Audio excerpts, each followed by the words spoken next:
Mr. Speaker. Senator Sifuna Edwin Watenya. Thank you, Mr. Speaker, for allowing me time to also contribute to this motion. Mr. Speaker, I am a member of the SBC and a champion of this idea that we need to return this house to the grassroots so that we can maintain that contact with the people. Mr. Speaker, as a new member of this house, I have actually felt the insulation that you get when you walk into this chamber, because you are aware that, first of all, apart from me and maybe my brothers from Kiambu, Machakos and Kajiado, if you are talking to the senator of Turkana, it's a very far distance from Turkana to here. And sometimes that distance, coupled with the security arrangements that we have in this particular place, you can feel extremely insulated from what actually the people are telling us. I am a firm believer that there has to be constant contact between representatives of the people and the people themselves, and especially in controversial times such as we live in, Mr. Speaker. I would have loved, Mr. Speaker, to see more engagements in more counties. In fact, I agree with my colleagues here who have proposed that we need to increase the sort of sittings that we have in a year so that we can cover more of these counties. Let us not fear the people. In fact, Mr. Speaker, it would be extremely interesting if the history of this Senate machinani is anything to go by, for us to be able to go back and do the business that we transact in this house in close proximity with the people. I believe that the closer you are to the fire, the faster you cook. And Mr. Speaker, there have been decisions here that have been taken by some of our colleagues which we disagree with strongly.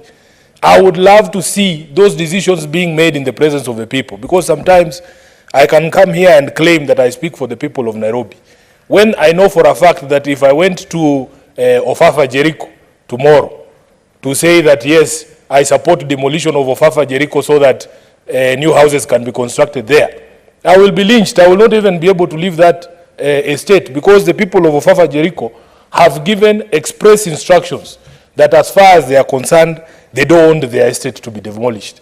I would love to see a situation, Mr. Speaker, that critical votes on critical issues affecting Mwananchi are actually done in the presence of Mwananchi.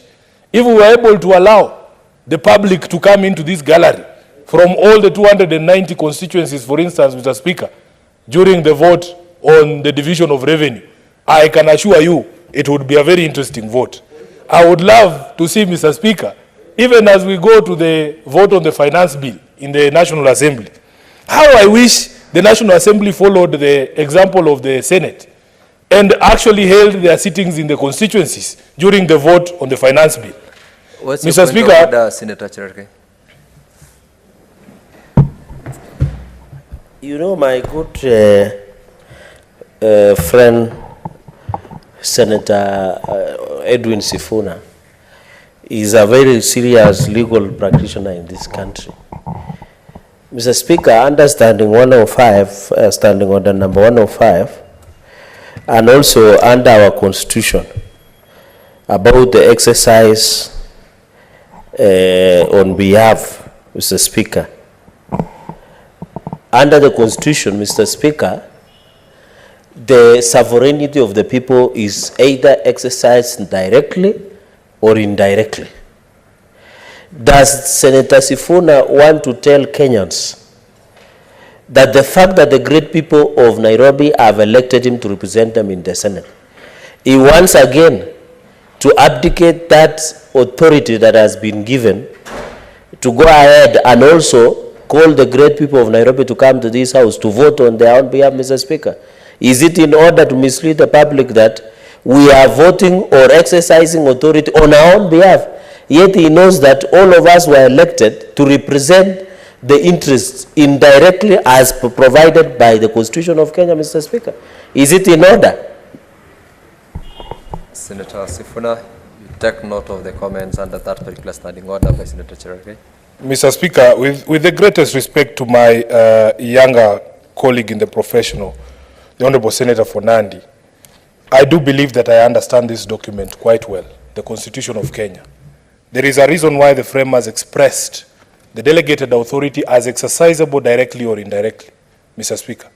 And all I was saying is that on critical matters affecting Mwananchi, I think he was not in here when I was talking about the sort of insulation that I feel, insulation from the people when you are in this chamber.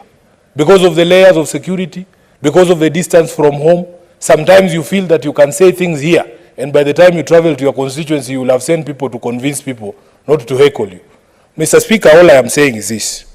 I, as a representative of a people, would want nothing